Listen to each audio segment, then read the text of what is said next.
So hello everybody. Let's see. Yeah, so my name is Sammy Landstrom. I'm managing a team at Clickhouse called Consumer QE. What that means, I will come back to a little bit later. A little bit about me. I've been working with data engineering since the Stone Age, basically. So we've been looking at the data product was basically one of these two. If you don't recognize this guy, then congratulations, then you're probably under 40. But if you think my accent sounds a bit weird, then yeah, we're from the both same place, both of us, so the Swedish chef.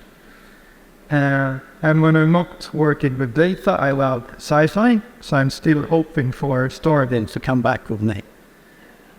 Yeah, so Clickhouse. Our vision is better connectivity for all.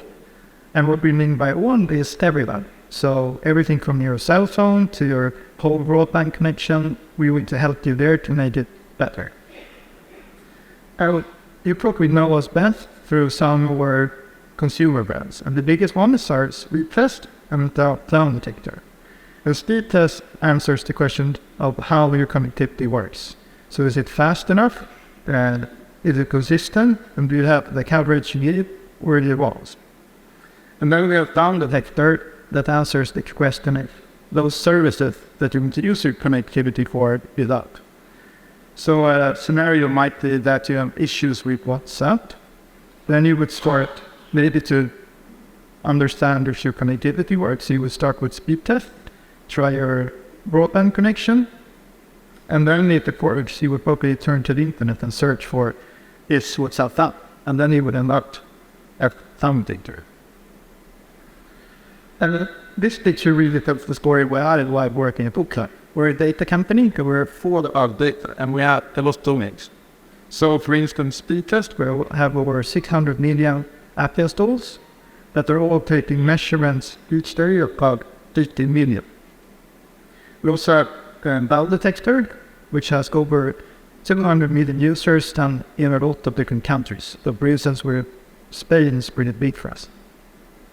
We're also well-cited media source. So let's say that you want to write an article about how 5G works in Spain, or if you want to understand how satellite connection works, then you would probably cite Clickhouse, where you want our insights in that. But what we're going to focus on today is the lower left corner, so that's our QE data set. And there we're measuring millions, samples per day, or billions even, of RF measurements, so how good is your reception on your mobile phone, and also how good is your experience in that favorite game or that little playback or Microsoft Teams register. So shortly about sort of this speed life cycle, or how we say speed territory. So we have all our 600 million users who use speed tests to understand their connectivity. They use speed test, they do their measurements, they try their network, and in return that data is provided to Clickhouse. We use that data, we anonymize it, aggregate it, and provide it to our customers, which are network operators, ISPs, regulators, etc. And they in turn use this data to to make their customers' connections better and sort of continue this iterative cycle. So now, what do we measure? We measure quality of service, so your throughput, your latency, how good your actual connection is. But we also measure, and that's where we focus on today, quality of experience. So KPIs regarding how well a certain game works, or how good that video playback is working, or again, things like online meetings like Microsoft Teams and Wheel, etc. But let's dig into a bit of how we do this. Or we talked about how we do. So this is a dashboard showing Microsoft Teams latency performance in the US. So in the middle there you can see a spike. And what happened is that one of the operators in the US actually had issues with Microsoft Teams which were affecting their customers. They could use our dashboard to quickly see this, start to dig down into their networks and understand that there was a routing issue. They could fix this and then quickly made sure that their customers again came back to having a good experience. This is a form example of how we can help our customers to have a better connectivity experience. But let's dig down into the text. So briefly on how my team works with our platform is that we're based in public clouds. We have millions of devices, each day reporting billions of samples to our APIs, which in turn are sent into BigQuery, where we clean that data, we enhance it with different metadata like device information and sort of which chipset for the tab, etc. Those data sets are turned into row-up tables that are in turn are published into our FAST product, which is the portal that our customers use to sort of dig into this data. And this is where we started to have some problems, which we're going to talk about today. So we had some challenges. We had a growth rate of over 2 billion samples per day, and our data is sort of, you can't really aggregate it because we have so much different dimension or filterings, so we didn't have to aggregate the data. And there was also more and more focus on geospatial analytics. So our customers wanted to understand where do we have problems? Is it in a certain town, a certain neighborhood, or where do we see these issues? And we were also using Tableau, which is a BI product, to both use their internal storage format, but also build dashboards. And that was what really serving the need for our mapping the problems. So we basically needed to change everything. So the main areas we had identified was to start working with something called spatial indexes, which I will come back to next. We also needed a new data engine, so it was actually where we published the data sets. And we also needed to look into a new way of doing maps instead of tabbing. Again, basically changing everything in your SaaS code.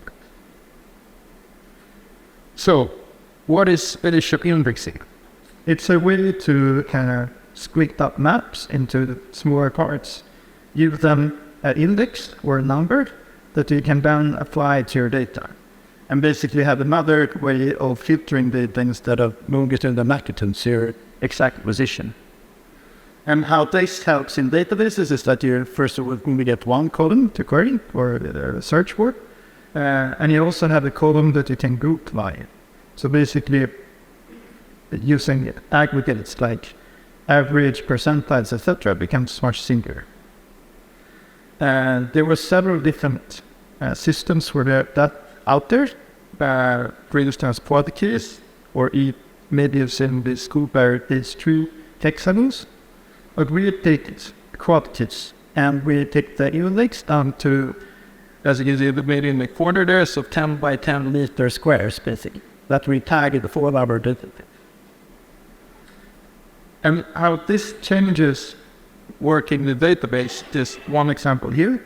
So in the top, we're querying the square in New York City. And here we're just using longitude and latitude, basically down in 2 columns, and then using a between, so we're scanning a series of data, compared to using this quadkey index, where we can just look up a certain index point, basically a square within New York. So with this, we basically had then a way of working more efficient with maps, but we still haven't solved the data engine. So we started to look into several different engines. The main evaluation points we had was low latency, so we wanted this to serve data to our maps. So basically, when you were digging into your maps, you wanted a quick, responsive UI. We wanted to support high concurrency, so we wanted a lot of users to be supported by this. And then, of course, we were also evaluating should we use cloud or self-managed or SaaS product, and also, of course, cost. Then how we what we did was to set up basically a couple of different queries, so around 10 15 queries that simulate that the user digging around in our maps. We used something called Geospatial, which basically is used for testing, where we set up like 50 to 20 parallel users running these queries randomly. And then we did this on a couple of days of data, so about 19 billion rows of a data function. And yeah, we tried all of this. Drum roll, the winner was Clickhouse, which is an open source analytical warehouse. There was actually another product that was very, very close in performance, but that turned out to be more or less a fork or a copy of the Clickhouse code. We did pick Clickhouse because it served our purpose very well, but it's not something that you can use for building a online application or something for like a traditional application, because it's fully built for read. But for our scenario, it's treated better. So, but with this comes some challenges, because Clickhouse is a very advanced product. So we needed to utilize the functionality fully within Clickhouse to minimize both the stored bytes, so compression, and also the scanned bytes. So how quickly can we read it for response time queries, basically. And we're going to dig in a little bit to that, with like our favorite functions there. And before I dig into this, the first command of Clickhouse and a lot of other analytical warehouses is to pick your sorting. So that the baseline of all of this is that you pick the good sorting key, so that the data is laid out with the disk in a good order that optimizes the second steps of compression and reading. And in our case, instead of using maybe the traditional way of using timestamps or dates to sort the data, we pick these spatial indexes. So basically sorting data where in the world it was. So utilizing that, you can work in two ways in Clickhouse with compression. The first way, or the filter, is just using the defaults. You pick a good data type, as smallest you can. So if you don't need int32, pick something smaller. But then it's just sent to like compression, so set lib or something like that, and then you're done. And this works good if you don't have that big of volume. But as we know, quite a lot of data, we need another way to work with this. And this is where Clickhouse really shines, because here you can, on the common level, start to, if you really know your data, start to design how Clickhouse should interpret that. And here you can work with something called encodings. And what encodings is basically function that can be used to squeeze out the error in your data before sending it on to compression libraries. And I'm going to talk about two examples here. So the first one is something called low cardinality encoding. So low cardinality means that it's a low first few that you reach values within a column. An example from our world would be network operators. So in this example, the and what low cardinality encoding does is that, like in this example, we have creates bytes. Then sent through low cardinality, what happens is basically that the dictionary is set up, we're at home, replacing the bulletin value with a dictionary pointer or index, so that instead of 3 bytes, we just store 2 bytes. And in that sense, we said 6 bytes, which might not sound that much, but if you have over 200 billion records like we have, it adds up. And then when this is found, it's sent on to compression and becomes even smaller. Yeah, sorry. And it's fairly simple to use. So I don't know if you can see the example, but you basically use these functions around your data type definition. Another way of working with compression, and in this case we're talking about integers, is to use something called delta encoding.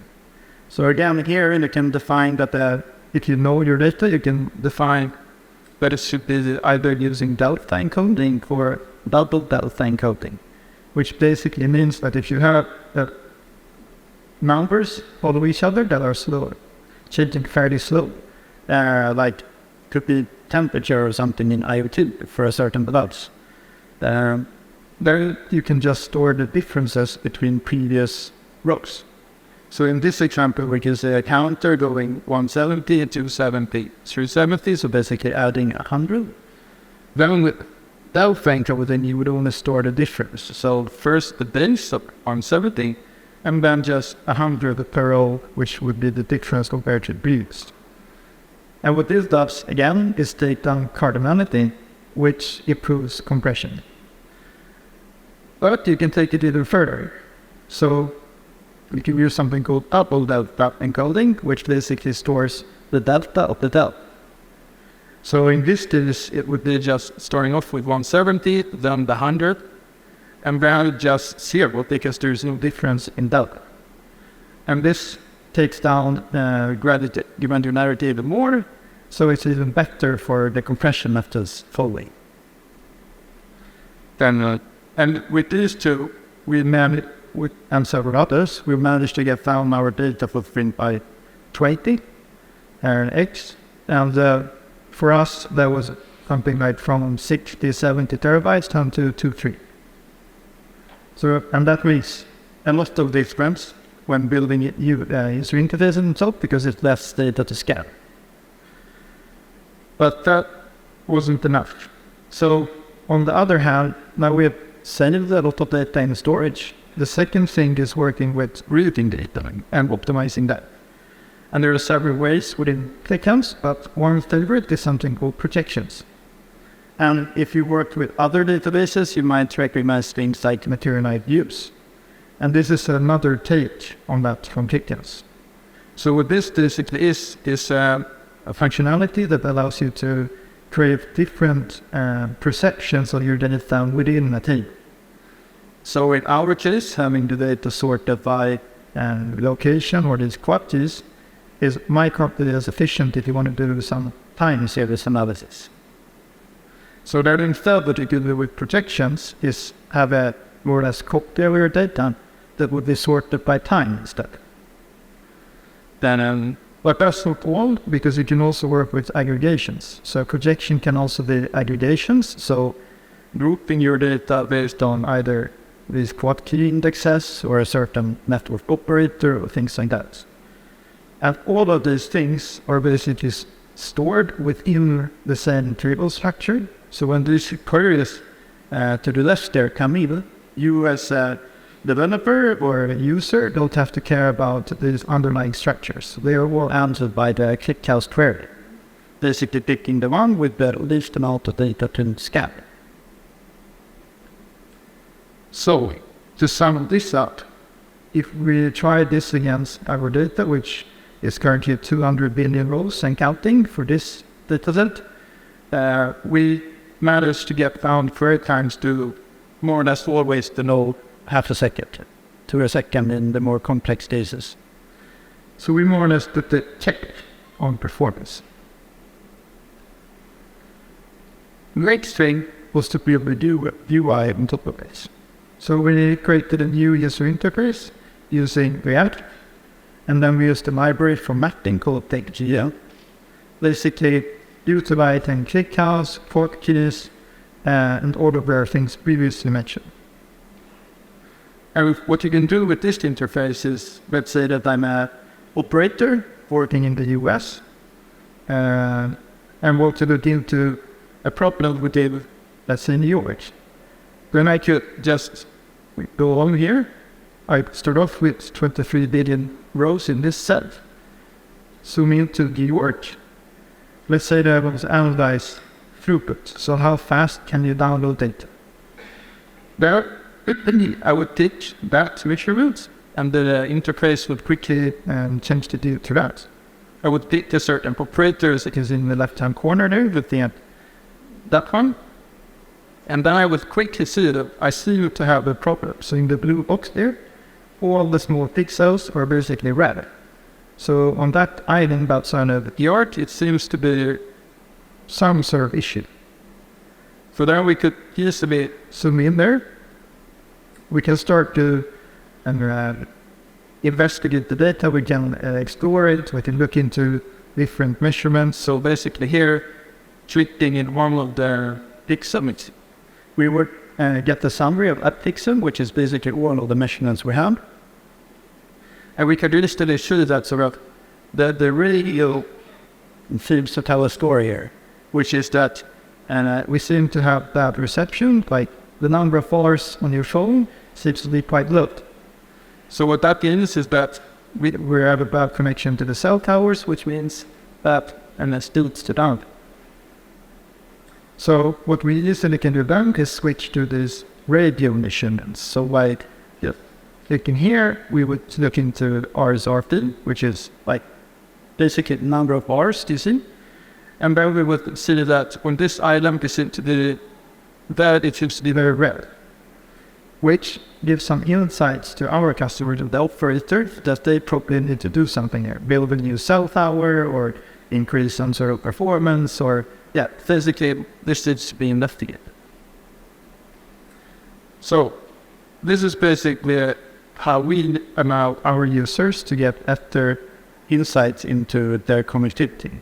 So using billions of roads, wrap your hand to easily understand and truly where you could increase performance and productivity for all.